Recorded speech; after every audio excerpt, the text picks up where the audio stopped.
Professor Divyavats welcome you all on the platform of academic panacea, जहां मिलता है आपको मैनेजमेंट, इकोनॉमिक्स और कॉमर्स से रिलेटेड सभी प्रॉब्लम्स के कंप्लीट सॉल्यूशन और इसके साथ ही साथ UGC NET exam and other competitive exam की कंप्लीट गाइडलाइन। तो ऐसे ही वीडियो लेक्चर्स पाने के लिए बने रहिए हमारे इस चैनल के साथ। तो जैसा कि अभी हम नेट एग्ज़ाम के को टारगेट करके टीचिंग एप्टीट्यूड यूनिट को डिस्कस कर रहे हैं और उसमें एक बहुत ज़्यादा इंपॉर्टेंट टॉपिक हम इवैल्यूएशन सिस्टम को डिस्कस कर रहे हैं।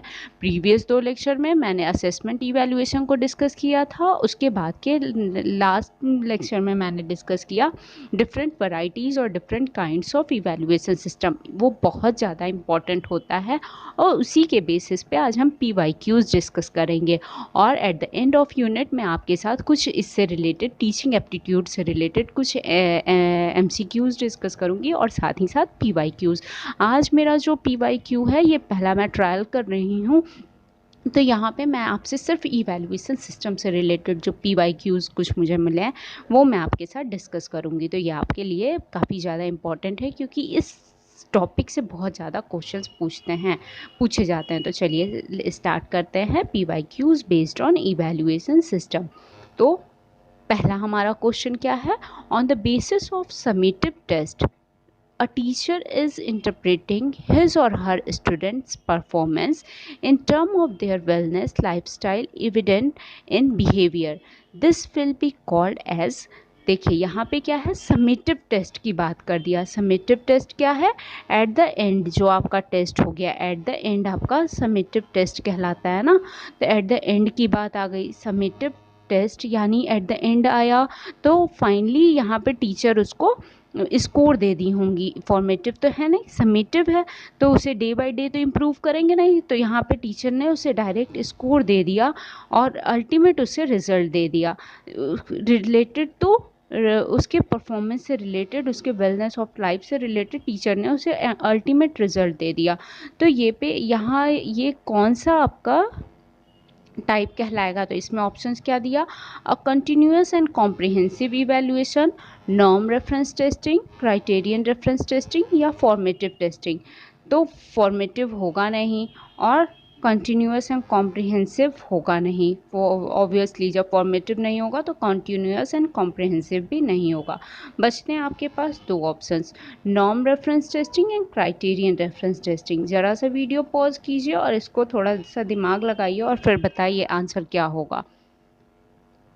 देखिए आंसर इसमें हो जाता है आपका क्राइटेरियन रेफरेंस टेस्टिंग। क्यों? क्योंकि यहाँ पे आपका एट द एंड आपको समेटिव टेस्ट के बेसिस पे आपके टीचर आपको बता रहे हैं परफॉर्मेंस को बेटर बनाने के तरीके, तो ये आपका क्राइटेरियन रेफरेंस टेस्टिंग हो जाएगा। देन नेक्स्ट है आपका नेक्स्ट क्वेश्चन, ये जून 19 में पूछा है, 2019 में।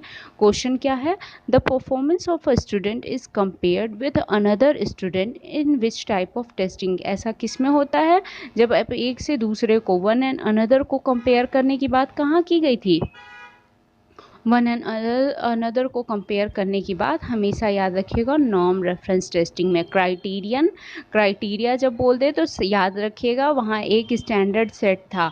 नॉर्म में क्या है, एक से दूसरे को, वन एंड अनदर को जब कंपेयर करने की बात आए तो वो आपका नॉर्म रेफरेंस टेस्टिंग है। नॉर्म में वन एंड अनदर का बात आएगा आपका और क्राइटेरियन में आपका सेट स्टैंडर्ड होगा। ठीक है, तो ये आप हमेशा याद रखिएगा। तो यहाँ पे वन एंड अनदर की बात आ रही है तो ये आप टिक मार दो नॉर्म रेफरेंस टेस्टिंग। तो आंसर देख लेते हैं, या नॉर्म रेफरेंस टेस्टिंग। अब नेक्स्ट क्वेश्चन डिस्कस करते हैं। ये क्वेश्चन आपका पूछा हुआ है जुलाई 2018 में। From the list of evaluation procedure given below, identify those which will be called formative evaluation। ध्यान से देखिए थोड़ा, ये क्वेश्चन आपको, ये मैंने आपके साथ इसलिए डिस्कस किया कि ये थोड़ा सा ट्रिकी है। फॉर्मेटिव क्या होता है, CC। फॉर्मेटिव क्या होता है, CC। पहले क्वेश्चन को समझ लीजिए। इस लिस्ट में जो गिवन आपको लिस्ट कुछ दिए हैं, F तक ऑप्शंस, जो आपको 6 ऑप्शंस दिए हैं, इसमें कौन सा ऐसा है जो कि आप किसे आप फॉर्मेटिव इवैल्यूएशन में कंसीडर करोगे। अब पहले याद कर लो फॉर्मेटिव इवैल्यूएशन क्या होता है। फॉर्मेटिव इवैल्यूएशन निर्माण के अधीन जो होता है, इसका मैंने आपको फॉर्मूला बताया था CC। कॉन्टीन्यूअस एंड कॉम्प्रिहेंसिव यानी डेली और ओवरऑल जहाँ पे बात होती है, ये आपका फॉर्मेटिव है। अब एक एक हम इसका ऑप्शंस डिस्कस करते हैं।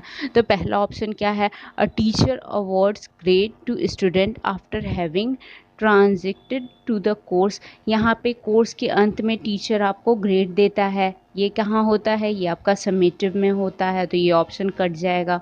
दूसरा क्या है आपका, during interaction with student in the classroom the teacher provide corrective feedback, ये आपका होगा। क्यों, क्योंकि यहाँ पे डेली फीडबैक की बात आ गई, पहला सी यहाँ आ गया, फॉर्मेटिव का पहला सी, डेली फीडबैक की बात आ गई, तो आपका बी होगा। ठीक, फिर तीसरा क्या बोल रहा है, तीसरा बोल रहा है the teacher give marks to student on unit test. ऐसा ज़रूरी नहीं है, यूनिट टेस्ट हो सकता है आपके 10 दिन बाद यूनिट ख़त्म हो या 20 दिन बाद यूनिट ख़त्म हो, तो ये आपका यूनिट टेस्ट यहाँ नहीं कंसीडर किया जाएगा। इसको बड़े ध्यान से देखिएगा बच्चे, फॉर्मेटिव में क्योंकि हमेशा हम लोग सेमेस्टर एग्ज़ाम बोलते हैं तो बच्चे इसको टिक मारते हैं, ये कंफ्यूज कर रहा है आपको। जब भी फॉर्मेटिव आएगा तो हमेशा याद रखिएगा डबल सी, वहाँ डेली कॉन्टिन्यूअस होता है, at the end of unit नहीं, वहाँ आपका इवैल्यूएशन होगा।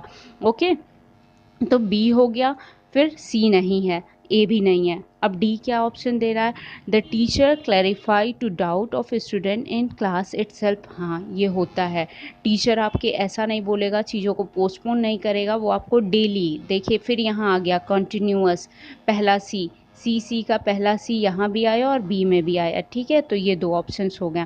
The overall performance of student is reported to parents at every 3 months interval. यहाँ देखिए इंटरवल की बात आई तो ऑब्वियसली ये भी नहीं होगा, तो बी हुआ और डी हुआ। फिर लास्ट क्या ऑप्शन दे रहा है, the learners motivation is राइज्ड by the teacher through a question answer session. यहाँ पे लर्नर का मोटिवेशन इंक्रीज़ किया जाता है क्वेश्चन आंसर सेशन करा के। क्वेश्चन आंसर सेशन ये भी कॉन्टीन्यूअस एंड कॉम्प्रिहेंसिव में आया, तो ये आपका यहाँ पे ऑप्शन क्या हो जाता है। अब आपको क्या लग रहा है, फोर्थ ऑप्शन होना चाहिए ना, बी, डी और एफ तीनों आ गया। देखो ए नहीं होगा, ए आपका समेटिव में हो जाता है, ये आपका जो सी है ये भी अ काइंड ऑफ समेटिव में आएगा, इसको हम कह नहीं सकते क्या होगा, लेकिन हाँ यूनिट टेस्ट की बात यहाँ नहीं होगी फॉर्मेटिव में। और फिर ये आपका ये भी नहीं होगा कि 3 months के इंटरवल पे पेरेंट्स टीचर मीटिंग, ये भी आपका क्योंकि एक इंटरवल आ गया। तो याद रखिएगा फॉर्मेटिव जब भी आए तो डबल सी को याद रखिएगा, कॉन्टीन्यूअस एंड कॉम्प्रिहेंसिव। तो ये आज का हमारा कुछ MCQ था, इसका आंसर आप देख लीजिए। तो आज ये आपके इवैल्यूएशन सिस्टम से रिलेटेड मैंने 3 आपके साथ क्वेश्चंस डिस्कस किए हैं। अब आप मुझे कमेंट बॉक्स में बताइए कि ये सेशन आपको कैसा लगा, उसके अकॉर्डिंग मैं ले आऊँगी। क्योंकि देखिए यहाँ एफर्ट करना होता है, तो आपका जब फीडबैक मिलेगा तभी मैं ये कराऊँगी, अदरवाइज़ मैं जैसे अपना कोर्स चला रही हूँ वैसे उसको कंटिन्यू करूँगी और यूनिट के एंड में मैं क्वेश्चन डिस्कस करूँगी। और अगर आप बोलोगे कि हर लेक्चर के बाद MCQs या PYQs, तो उस तरह से मैं प्लान करूँगी। तो यहाँ मुझे आपका फीडबैक चाहिए, जिसको कि आप कमेंट में बताइए कि मुझे क्या करना चाहिए। अगर वीडियो अच्छा लगा हो then hit the like button, और अगर आपको ये वर्दी लग रहा हो तो अपने फ्रेंड्स ग्रुप में इसे शेयर कीजिएगा, because sharing is caring. Stay tuned, stay connected. Thank you. Thanks.